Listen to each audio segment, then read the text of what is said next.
Wake up, welcome to Shy Alright, hello Society. Just doing a test right now. I wake up in the morning and the first thing that I see is a bunch of cranky people on a full bus with no seats, repeatedly undermining what's in common misery. Strangers remain blinded to existence. This is the Existentialists. I'm Tony B. I'm giving this a coverage on the election from Tuesday.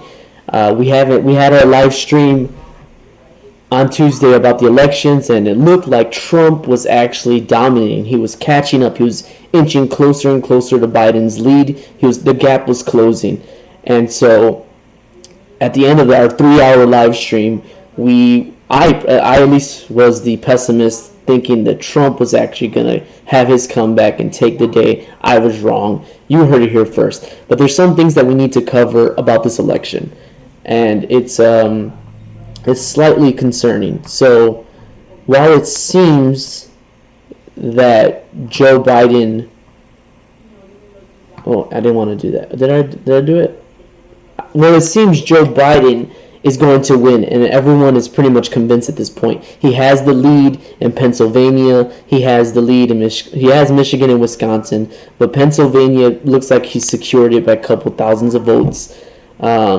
Georgia he closed it, and now Nevada, right? Nevada and Arizona are still in the air, and everyone is upset that obviously is on the Republican side, Trump supporters. Well, meanwhile, the Biden supporters and the Democrats, they are celebrating. In some sense, they have already claimed victory, but they still know that we need the confirmation. But everyone feels that this is happening right now.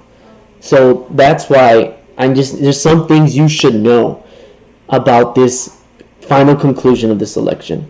While it appears Trump is going to win, I'm surprised. I didn't think the red mirage is what they called it. While election day may have indicated Trump closing in on Biden, ready to take a possible win, where Michigan and Wisconsin were red, right? They were red.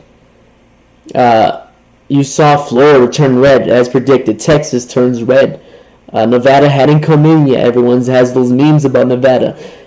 Well, it indicated that on election night, Trump was likely to win. That's what the red mirage was. It was this idea that you would see red across the country, making it look like Trump already has a victory. He's about to secure victory.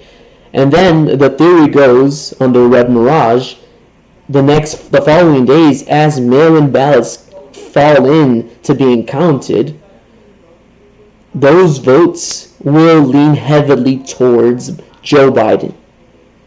So that is why the past couple of days, Biden has just been gaining. He's been gaining and gaining and gaining. And everyone was like, well, look, right? I admitted too, Tuesday night, I went to sleep and I was like, man, Trump might have it, but we have to wait till Friday at least. We're here Friday now. I was wrong. Our guest Joel and my partner Miguel, they were claiming, you know what, the mail-in ballots are going to come through for Biden, and they were right. Oh, is it? That's awesome that we heard this song. Arturo, shout out to Arturo. We actually heard the song, The Existentialists. Yes, Edwin Robles, shout out to Edwin Robles. He did say, remember, we have to have hope.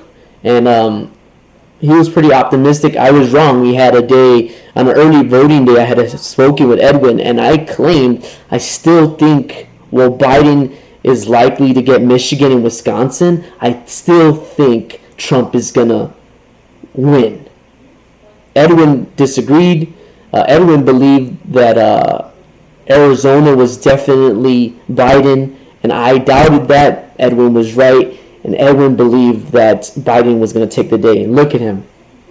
He has the power of hope, and people still have it. So this is why I want to kind of indicate some of the things that are going on. So the red mirage, once again. The idea election day, the red mirage was Trump is going to look like he's gaining and he's about to win.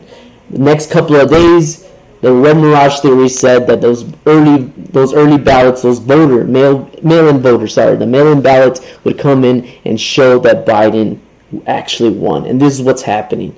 So I want to let you know, even though that's what's happening, Trump isn't going down without a fight. It's happening. He's losing this fight, right? Not just by the votes.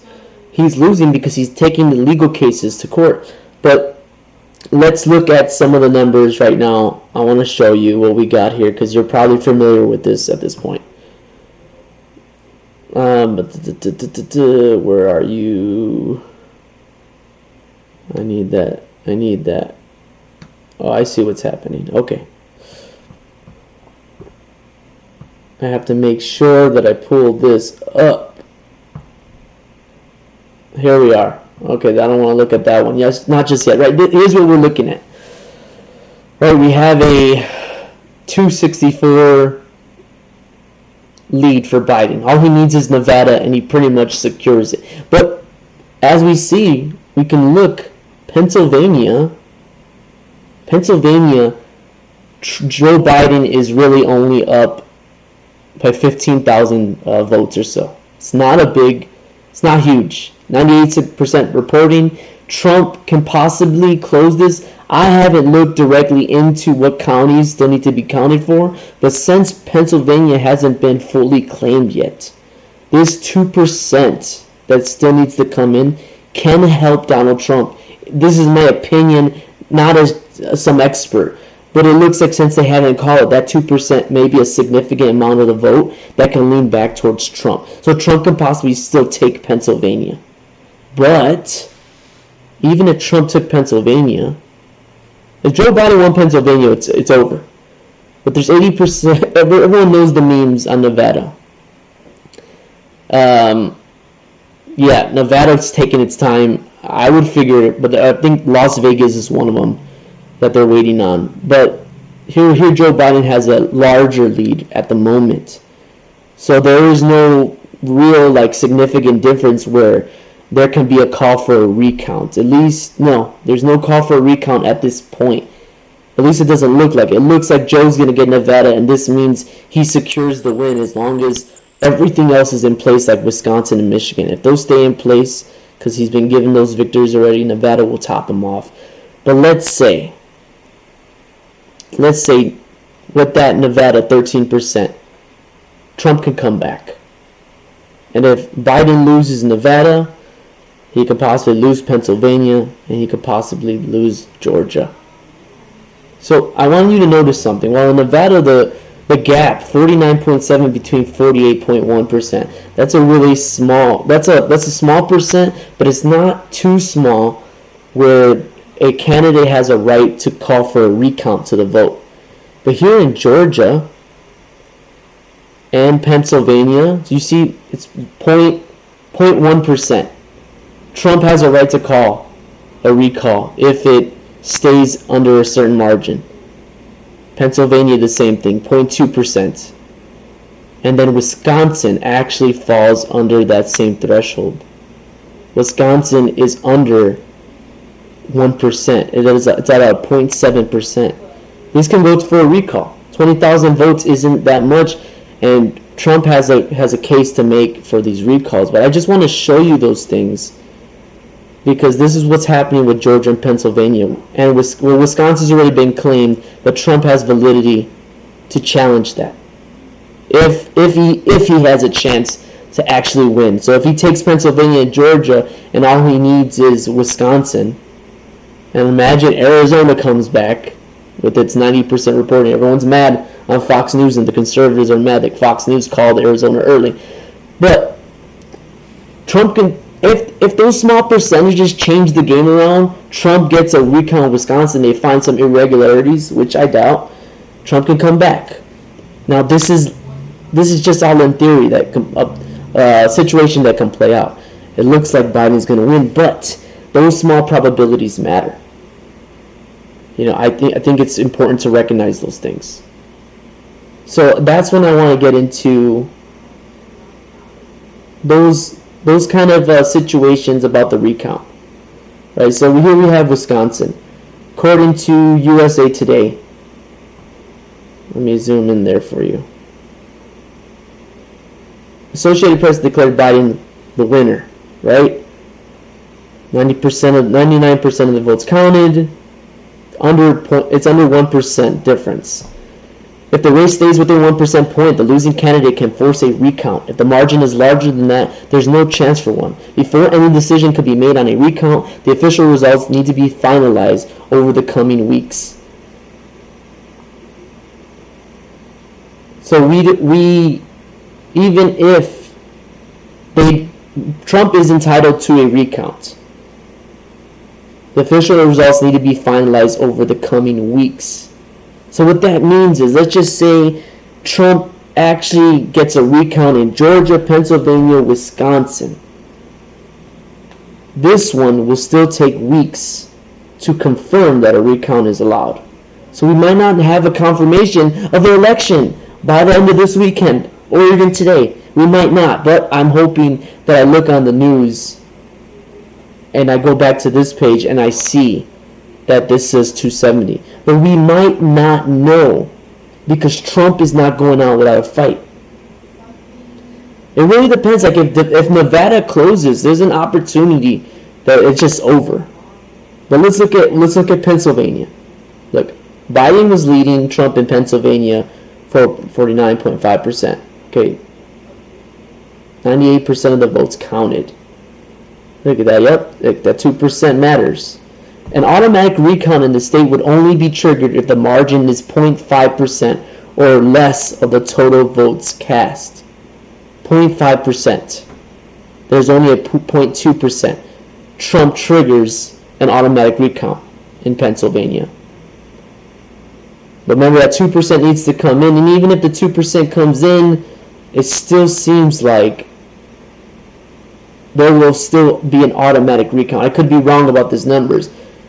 No, it will be 2%. If the 2% has to lean automatically to Biden, and mail-in ballots are overwhelmingly being Democratic, and people are getting upset about it, calling it fraud, and it's not accurate.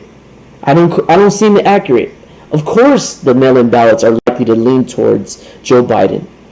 Of course, Trump downplayed mail-in ballots this entire election cycle. He considered it fraudulent. He downplayed its validity. Republican supporters, Trump supporters, the right, they are going to see these kind of tools as wrong. Now, Trump did say, mail in your ballot and then go to the poll to vote. Right? That was his way of trying to secure the vote, and not everyone's claiming him of saying that it's a cheat and it's a fraud. His excuse and his campaign's excuse. He's just saying that if your vote was truly counted, you could check out and you shouldn't be allowed to vote in person. But, let's leave that to the side.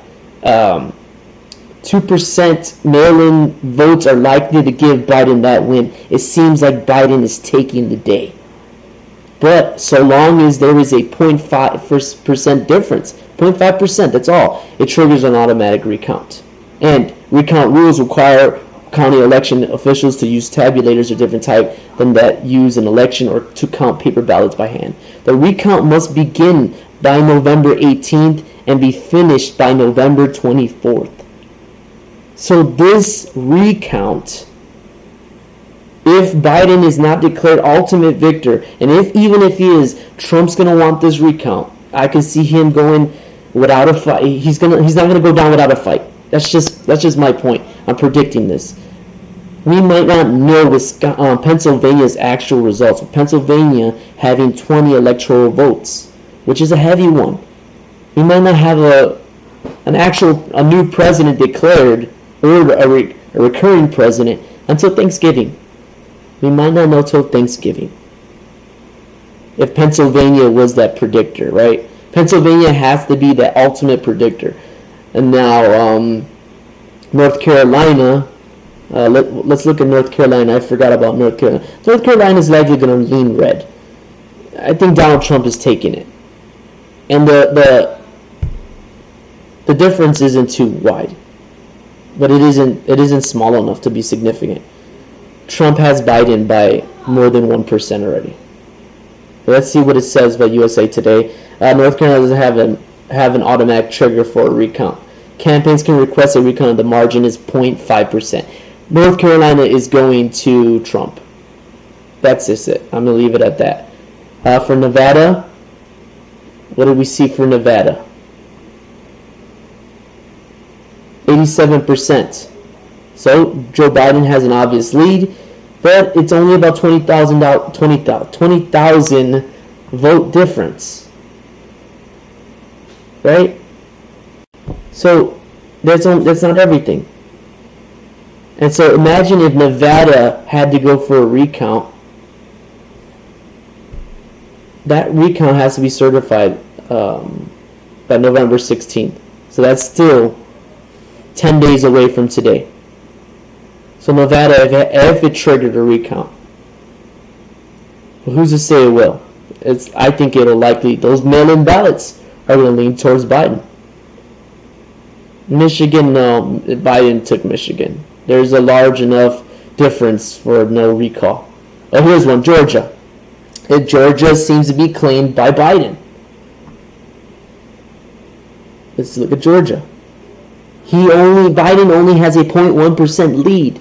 That's only a 4,000 difference. And who knows if some votes are still to be counted, which if they're mail-in ballots, Georgia still probably leans towards Biden. But that's a small amount that causes a recount. So in Georgia, candidates can request a recount when the margin is less than 0.5%. Remember, 0.1% is the difference. The request must be made within 2 days following the certification of the results. So Georgia hasn't certified its results yet. Let's say it does it tonight. 2 business days later, so by Tuesday, if Georgia follows the business day model of Saturday and Sunday doesn't count, or Saturday, Sunday doesn't count, so Saturday, Monday, by Monday, Trump campaign can ask for a recount. And the results would have to be, the recount would have to take place within 14 days after the election. In this case, November 17th would be the day that we would find out about Georgia's recount. So these are just possible scenarios, right? I want to take a moment.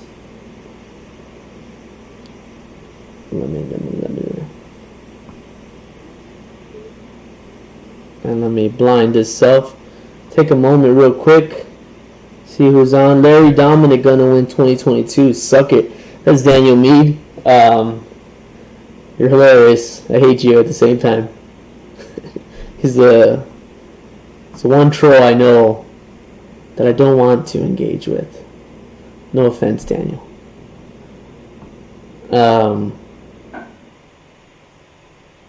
Yeah, so I'm just giving you the layout of what it's possibly going to look like in the coming days when it comes to those voter recounts in Georgia. North Carolina is going to lean Trump, in my opinion. But if Nevada triggered one, if Georgia triggers one, if Pennsylvania triggers a recount, and if Wisconsin definitely did. So Wisconsin, Georgia, and Pennsylvania seem to be triggering a recount. And I want to make sure I'm right about that. Right, Pennsylvania, yep, Pennsylvania looked like it'll trigger a recount. Georgia looks like it will trigger a recount. Wisconsin definitely is going to trigger that recount. Nevada, we don't know. Yeah. So, if that happens, I don't know if the recounting is going to do anything for Trump, but it will delay, it will put up a fight.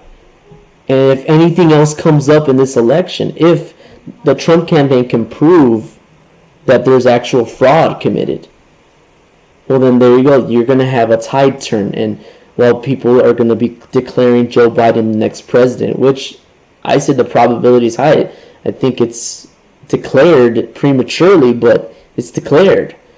Trump's not going down without a fight. That's just an important note.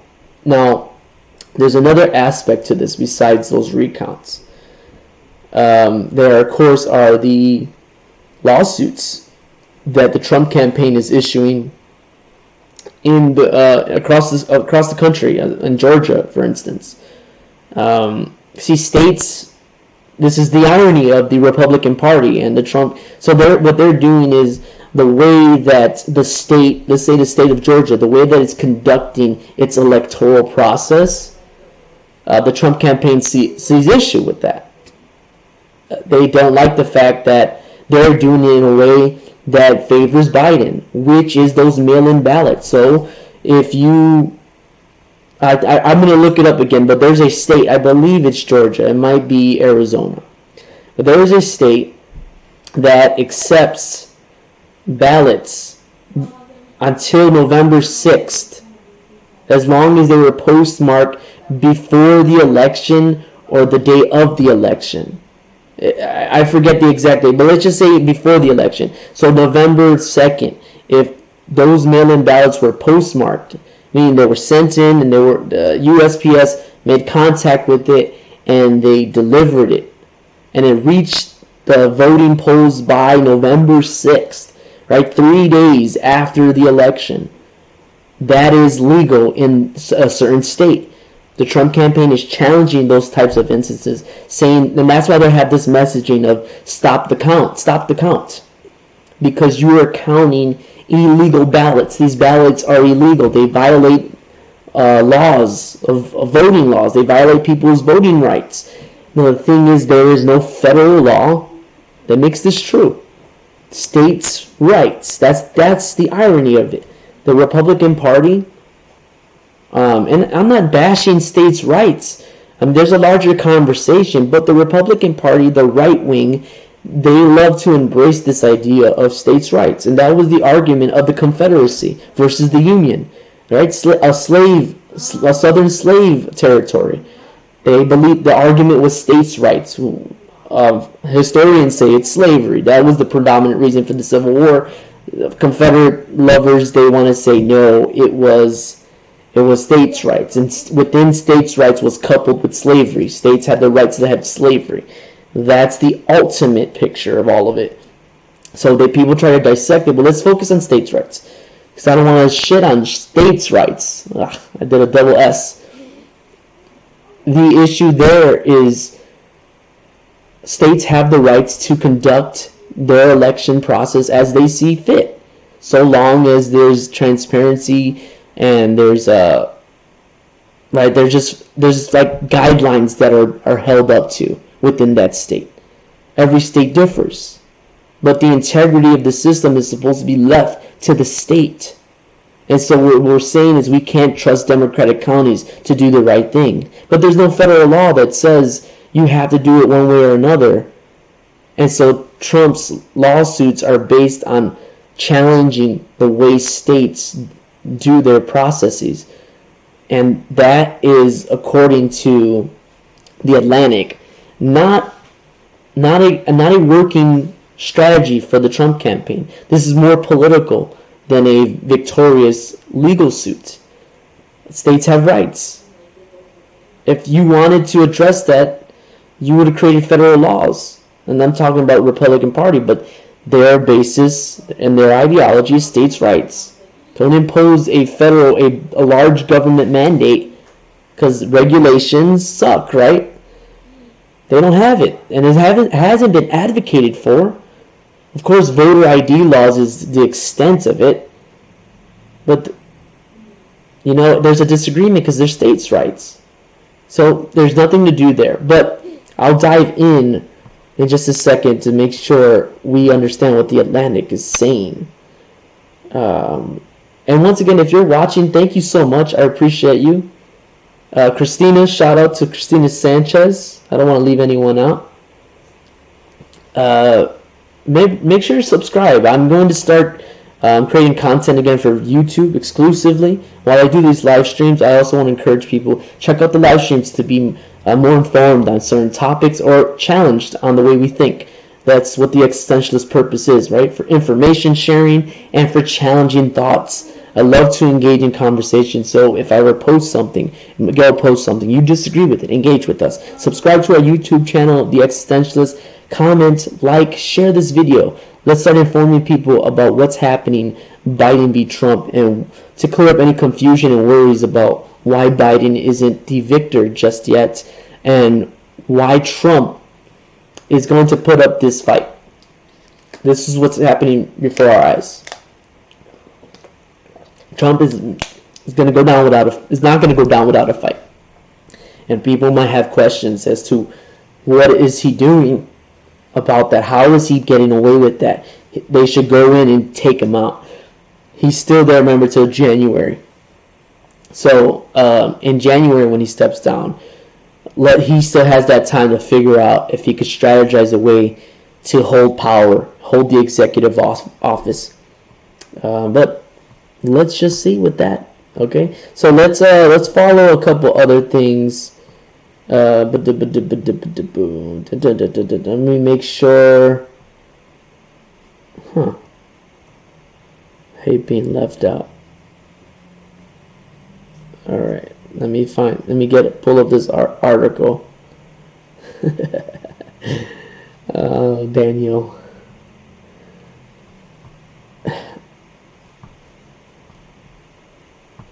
Alright, here is the Atlantic article I'm referring to when talking about Trump's lawsuits. Okay, we'll just take a look at a couple pieces of this article. And here we are. Trump lawsuits are politics disguised as legal strategy. It's just a fancy title. Yeah. I'm going to make sure. Okay, here we go. As public servants continue to count votes in crucial swing states, Trump made a speech full of lies about voter fraud. So there's obviously leaning bias. Now, let's just say voter fraud happens. To the extent that voter fraud is being committed, helping Biden win, like significantly. Like without these voter fraud incidents, Biden wouldn't win. I don't agree with that. I can't deny that voter fraud doesn't happen because it is a percentage. Even though it's so small, it's argued that it won't impact an election. It happens. Come on, don't ignore it. But this is obviously biased towards a left-wing agenda or a Democratic neoliberal agenda. But yeah, no, I don't believe that. I believe Trump is lying. He's doing this to bolster up his base, and he's been doing it. He's been doing it the entire campaign. He's been declaring the only way that he loses is if Democrats commit fraud in voting. And that's a BS premise to start with already. Because there is no potential outcome for Biden to win in their world, in Trump's world. He's convinced his whole following, no way, we're too much of a following, that there's no way they can stop us. Like, I don't understand how they don't think the other millions of Americans, there's over 300 million Americans, and you think 60 plus million, well, now for Trump it's under 70 million. You believe 70 million are the only ones that are mobilized to activate political power, a political victory. You really think 70,000 out of 300 are the only ones that are capable of mobilizing for victory? Wow. No, I don't believe that. Trump got over 6 million more votes than 2016. 6 million. And Biden got over 6 million. Pretty much that's 7 million more than Hillary Clinton. More than 7 million votes. Yes, that sounds likely. Because if Biden committed fraud, 7 million votes more than Hillary Clinton, and Trump gained 6 million, that means voters were being mobilized. People were being attracted more to Trump. And people were also being attracted more to stopping Trump. Remember, Joe Biden is an against vote. It's against Trump. That's what Biden is. Many Democrats, they believe Biden is going to be their champion. After his entire career, 8 years with Obama, suddenly he was transforming into someone that leaned more on the right side of history. You know, we're promoting gay marriage and whatnot, right? That was one victory, and then pushing for healthcare. I hate Obamacare. I think it was a weak policy. Obama went weak. He could have gone harder on healthcare, and we got a corporate healthcare, a center healthcare, right? In politics, we say left, right, center. It's a centrist form of healthcare. I just believe that Trump has gained a significant amount of followers, and Biden and the resistance against Trump has grown significantly.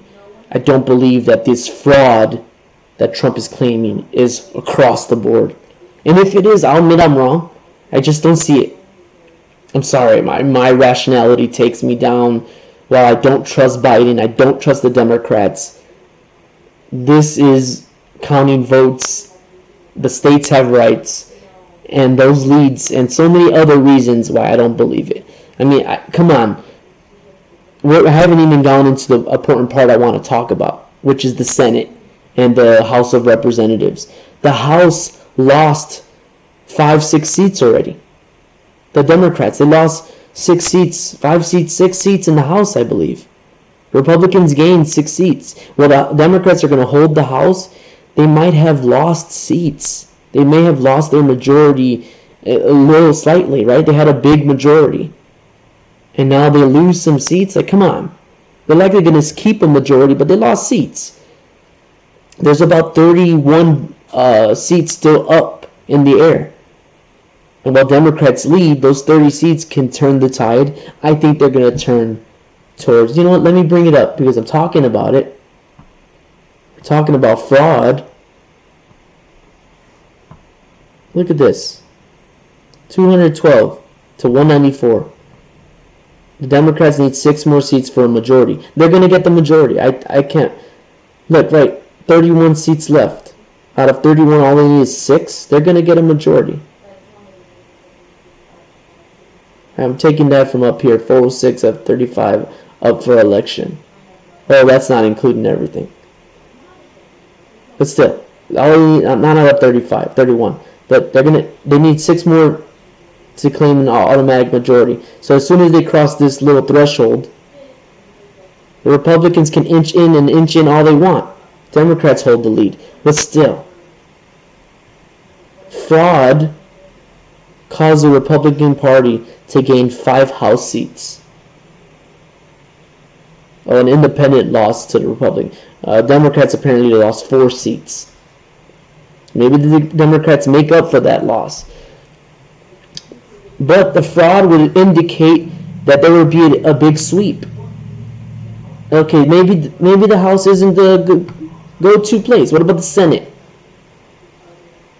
The Democrats aren't going to get their majority. I don't predict it. You already have 2 seats that are independent, Bernie Sanders and Justin Amash, 2 independent senators. Bernie Sanders leads with Democrats, so he's likely going to vote their way. So Democrats have 47, let's say. Justin Amash is likely to lean towards the Republican Party. That means it's a 47-49. Okay? That means there are 4 more senators that still need to be declared. One's North Carolina. Tom Tillis is winning against Cal Cunningham. The Republican is winning. 98% reporting. Now we remember, Trump is probably going to take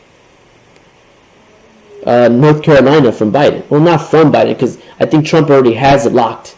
But there's that 2% voting block that might come in favor to help Biden. But I don't think so. But it is mail-in ballots. But will the 2% be enough? Will it all lean significantly towards Biden to help? I don't think so. I think Trump is going to take North Carolina. And that means it's possible Tom Tillis is. So we're going to give the Republican Party that 49th senator, plus Justin Amash is the Libertarian Independent. He's going to be their 50. Okay, let's just say I'm right. Let's go to Alaska. Oh, dear Lord. Wow. So Alaska, Dan Sullivan is beating Al Gross, senator. There you go. So the senator race. Dan Sullivan, 50% reporting. Al Gross is getting crushed with 50% of the vote. Now, the mail-in ballots might lean towards Al Gross. I don't see that happening. I'm going to make a prediction. I don't know enough about these races to know, but I'm going to make a prediction. Al Gross will not beat Dan Sullivan. So if I'm right, Alaska and North Carolina will go towards the Republican Party. And that will give them the 50. Justin Amash will likely vote with the Republican Party, Libertarian Independent. That gives them a 51 majority. If they ever need to sway Justin Amash, they got him. they're likely to get him. Justin Amash has integrity when it comes to certain things. One of his things, since he's libertarian, is fiscal responsibility. And so he, along with the likes of Ron Paul, another senator from Kentucky, they'll challenge the Republican when they want to spend money.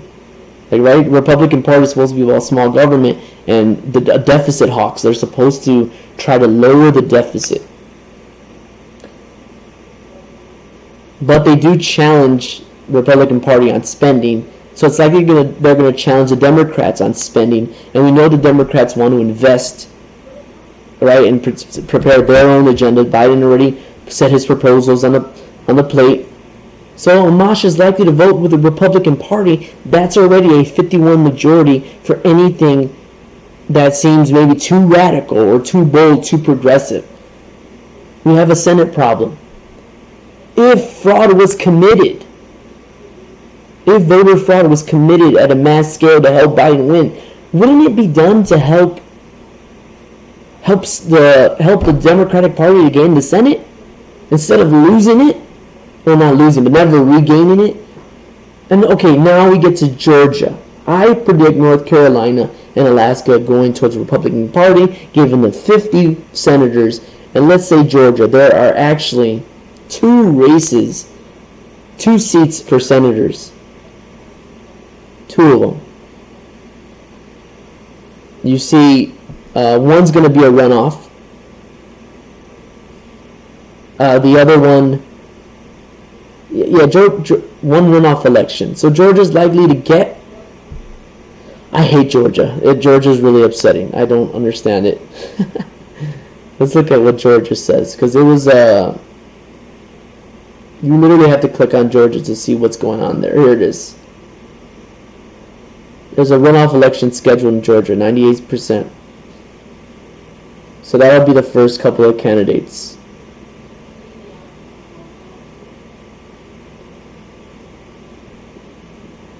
There'll be those candidates.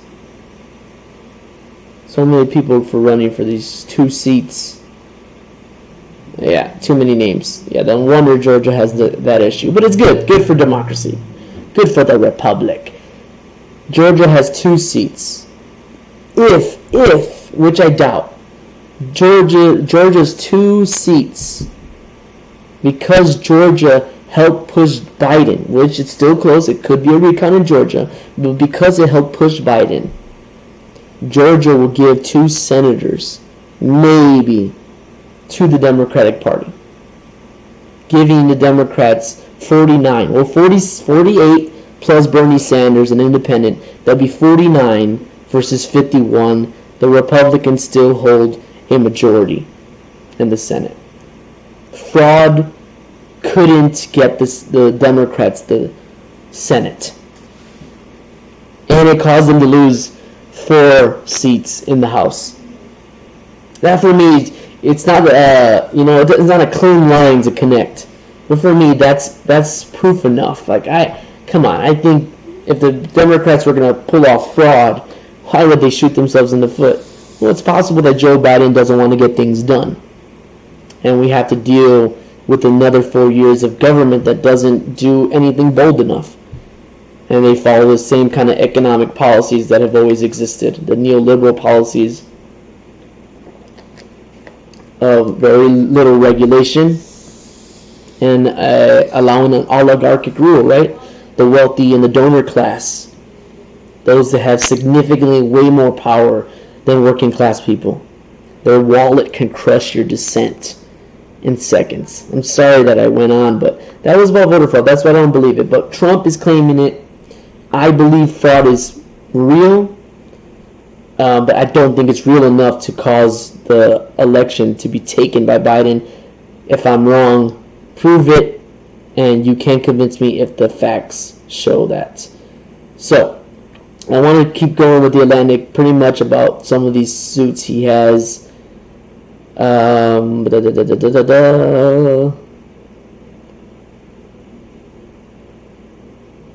Here it is. Here's one. In Georgia, a campaign filed a lawsuit claiming that poll workers in heavily Democratic Chatham County received mail-in ballots after the deadline and mixed them into the pool of timely ballots. The judge already dismissed the lawsuit too. So once again, these mail-in ballots were received after the deadline and mixed them into the pool of timely ballots. Apparently, that county, a Democratic county, received them anyway. And so the Trump campaign filed, the courts sided with the county. Trump lost that lawsuit. So that's going to look like there's fraud being taken place in Georgia. Because why did the judge side with... Why did he side with them? I skipped the Michigan one. So, Trump and Schroeder had illegal grounds for upsetting the vote counts or election results. In Michigan, the campaign filed a complaint Wednesday alleging that Michigan Secretary of State was violating Michigan law by not allowing the campaign enough access to the canvassing process, whereby election officials confirmed that every valid ballot cast is counted in the final total. The campaign alleges violations of the state constitution, including its Equal Protection Clause and the so-called Purity of Elections Clause. But under Michigan state law, both of those claims require proof of substantial discrimination or substantial unfair advantage, which does not appear to include after-the-fact glances at who was in the room during ballot canvassing. The judge has already dismissed the case. Michigan, okay. So, that's the key phrasing. Trump campaign claims needs to require proof.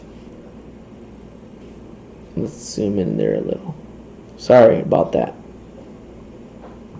Claims require proof of substantial discrimination, substantial unfair advantage. That right there is going to be key to any lawsuit, and that's why the case was dismissed. So it looks bad, right? You already got Georgia siding with the Democratic county. You have the Michigan Secretary of State winning against the Trump campaign. And in Pennsylvania, Trump campaign filed two suits. One challenges the decision by Bucks County Board of Elections to release the results of the pre-election canvass prior to the election, a gripe that would not result in the halting the count. So it's beside the point. Okay, so the County Board of Elections did something that Trump campaign didn't like. The second case complains about poll watchers' access. An appeals court ruled that watchers can observe the canvass meetings from 6 feet away. Problem solved. So Pennsylvania just dismissed Trump twice. Even judges who seem politically biased in favor of Trump are bound by rules of procedure and evidence, which are established by legislatures, and with the exception of the U.S. Supreme Court, courts are subject to reversal by higher courts. So that was the appeals court that reversed Trump's claim that access for the poll watchers, they can stand 6 feet. That was just it. That's how it was settled. So, let me wrap this up. There are no signs so far of widespread voter fraud. With the various auditing processes in place under each state's laws, it's a hard crime to pull it off. It's particularly hard to pull off on a scale that would change an election, because in order to do that, the fraudster must conspire with a lot of people getting caught. Well, the Democratic Party has a powerful machine, so I don't undermine their possibility. I think that's negligent to undermine the capabilities of a mobilized effort. That's conspiracy, right? That's why it's called to conspire. But to undermine what human beings are capable of is insulting. On that scale, yes, it would be extremely hard. Of course it would. So that's what it means. It's very tough to achieve. But because the Democratic machine has its tentacles everywhere, just like the Republican Party, I can follow that conspiracy being possible. But I just don't think it's being done, because I don't see any evidence. I really don't. And maybe the evidence is right in front of me, and you're yelling at the screen saying it is unfair, Tony. Okay, voter crime carries 5 years in law. Yeah, the risk of going to jail over one miscast vote is not worth it, which is why the actual proof of fraud has eluded. Yes, so that's the thing. They have to prove fraud. and there's no real significant proof of the fraud. So if it's real, you got to find the evidence for these things. So, that's what I just wanted to get to. That's what's happening right now. I think, Trump is sending a message to his base that this election clearly isn't unfair. The courts are siding with the Democrats. It comes down to proving this burden. The burden's on the campaign for Trump.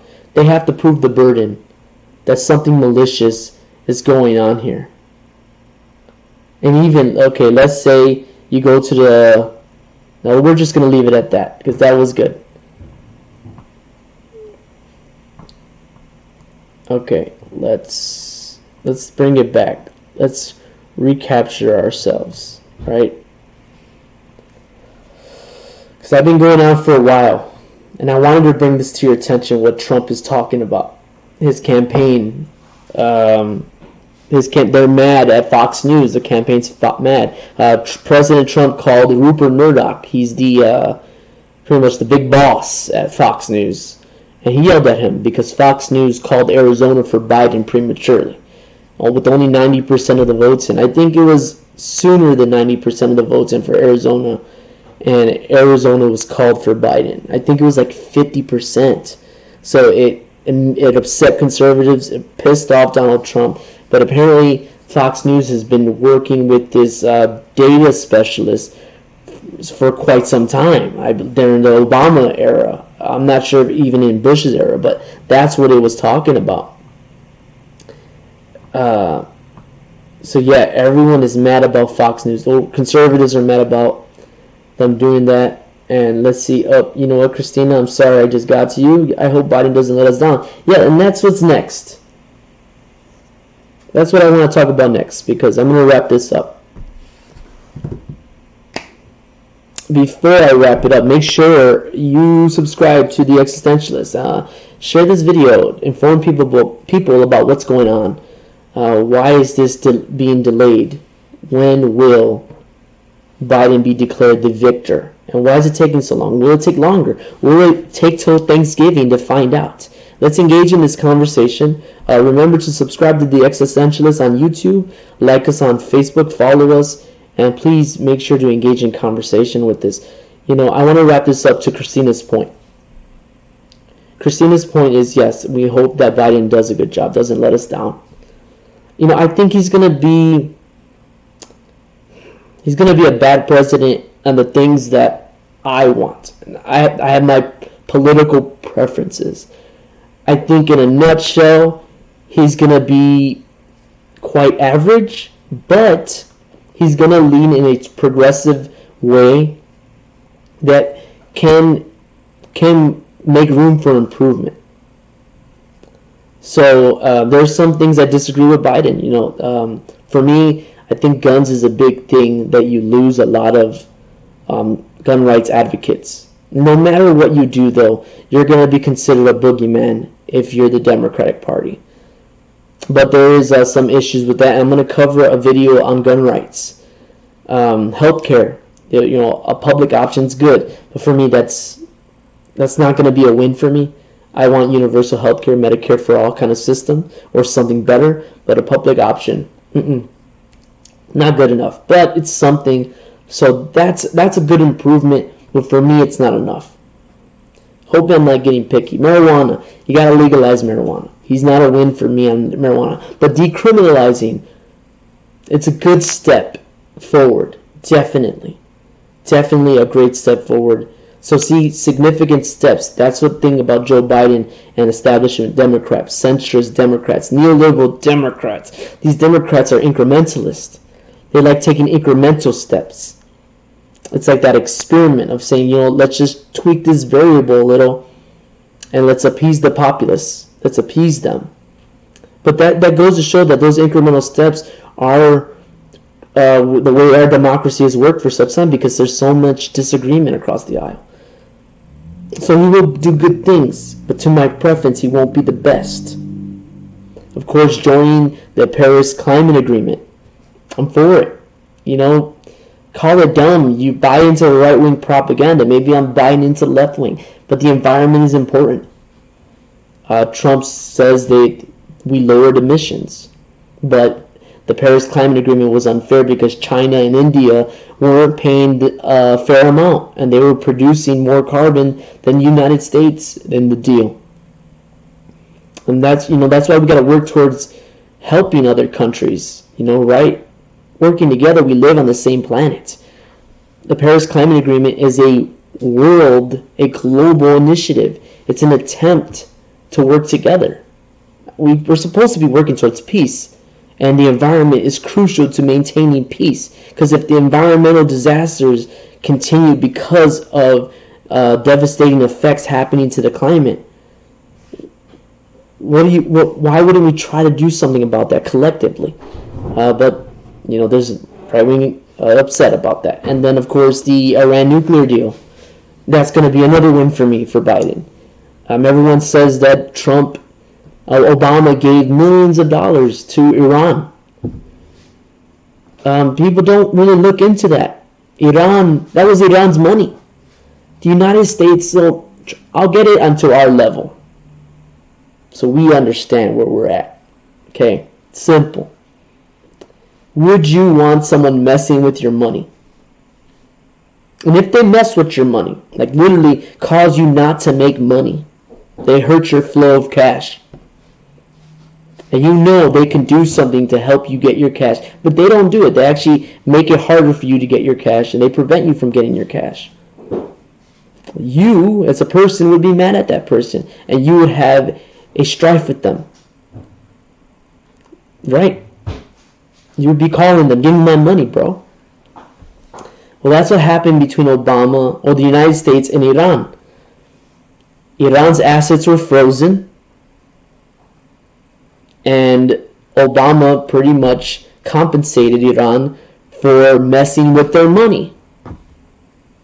So it was theirs. You mess with their money. You as a person, if someone messes with your money, you would want retribution. You would want them to make up for that, because that's the only way to really win. If they don't give you your money back or compensate you, you're going to be mad. So that's why the Iran nuclear deal is the false premise that Obama gave a terror state millions of dollars. Yes, Iran is equivalent to a terror state. They support a terrorist. Well, so does Saudi Arabia. And we're cool with them. Oh yeah, Trump gave them a weapons deal recently, but Trump isn't alone. Obama did it. Obama supports Saudi Arabia, and it's not right. They were a little different relationship. Bush did it. I'm sure Clinton did it. Yeah, we have a close relationship with Saudi Arabia, our ally. They're a terror state. So that's not a consistent argument, and it falls on its face. So those are two things that I think Biden's going to move us forward with, which is good, because we don't want war with Iran. No more wars. Wars are bad. Stop provoking wars. I like that President Trump wanted to get out of Afghanistan. For me, that's a good idea. I'm afraid Biden will perpetuate wars. He'll keep the 7 wars we're already in going longer. Everyone's I've seen some people are afraid that he's going to provoke Russia and China, which isn't a good idea, but I think he'll do it in a neoliberal way. These markets matter to these leaders so much that disrupting the markets into another world war, I don't know. I'm not there. I'm not there with that theory. Markets and values really are the center of people's identity. So that's why we have to push Biden on the crucial things, because Christina's right. We hope he does a good job. Voting isn't our only power. Remember that. That's what a normal establishment mindset is. We will activate the people and their political power when it's time for an election, when it's time to vote. Wrong. We don't have to wait for leaders and politicians to activate our power. We can activate our power every single day, every single week, every single month. Of course, even with your busy lives, you can invest in movements. You can volunteer your time, which is the best, which is the most crucial, more than any dollar amount. Yes, money matters, but time, effort, creativity, those things matter in organizing a political movement, a political operative, organizing, mobilizing for any right. Those things matter. Marijuana is winning right now because people have been mobilizing for years, if not decades. So that's how democracy works. That's how we win. So we have to keep the pressure. Biden will not be the best. I know he won't. There's some things that he's gonna do I like, and there's some things I know he's gonna do that I won't like. Then there's gonna be those in betweens where there's sharp conversations. But do not lose focus. These movements, these resistance to Trump needs to continue as a resistance against Joe Biden. Because a Joe Biden presidency doesn't mean we're out of the harm that is being created by these institutions. So Christina's correct in that idea. I hope Biden doesn't let us down after all this. So mobilize, organize. Don't just think voting's all that it is.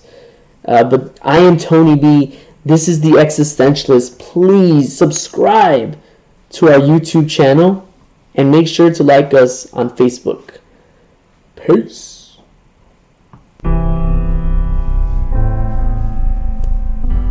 Wake up, wake up, wake up. Welcome to Shy Society. I wake up in the morning and the first thing that I see is a bunch of cranky people on a full bus with no seats, repeatedly undermining what's in common misery. Strangers remain blinded to existence and their history. What's the recipe? Well, taxes and a slave wage, harassment from the debt they face. Family happenings may take place, wait, negate the hate. Nathaniel never ever hurt brothers and sisters. Not a damn thing from them you have learned. The pages turn, the future replicates the past. A building burns,